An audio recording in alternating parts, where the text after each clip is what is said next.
Hi, Jim from Beach RV back at you here. This is the brain of the camper. Every camper has one, or a little bit different. It has the water pump switch here, which you need to have on anytime you run the water if you're camping off the grid, for instance at acetate. When you're not using it, turn it right off.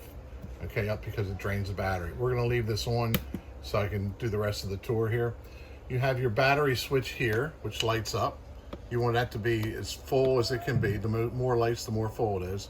You have your fresh water, it shows full or empty. You have your black tank, which is your toilet.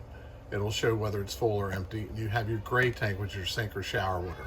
And these things you really want to keep and pay attention to when you're camping. The slides are already out. The awning is not available to use. The water heater, if you're camping acetate or off the grid, you want to put it on gas, so it runs off the propane. If you don't have if you're at a campsite where it has full hookup, then you can put it on electric. Okay. And we're going to move around here to the stove. All the stoves are run by propane. Has really nice glass top.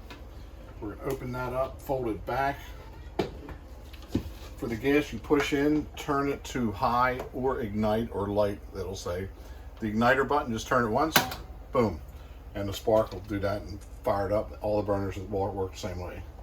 Then push it in to turn it off. Close that up. The refrigerator we have here, this will be on when you get here. Green light's on. This is to control the temperature. You can go from 1 to 5. Of course, 5 being the coldest.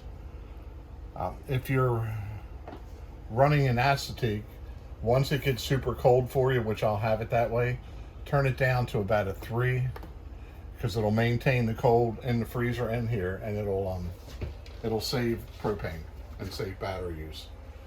The one thing with the propane refrigerator, it runs off the battery and propane.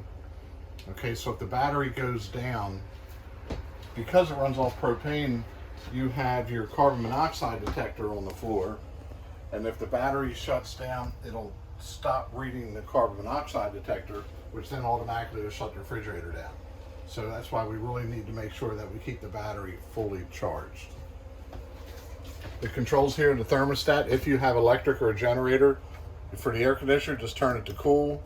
You can set it low or high for the fan, and you're good to go. When you're using the generator, make sure you turn this off before you turn the generator off. And when you start the generator, make sure you leave it off and the green light on generator lights up before you turn the air conditioner on, so you're not overloading it. As we go into the bathroom, I think we left the water pump switch on. When flushing the toilet, push it all the way down. It dumps everything down.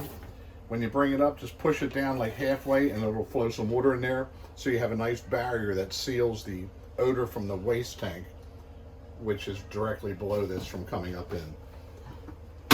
When you're taking a shower, turn your water on, get it the temperature that you want.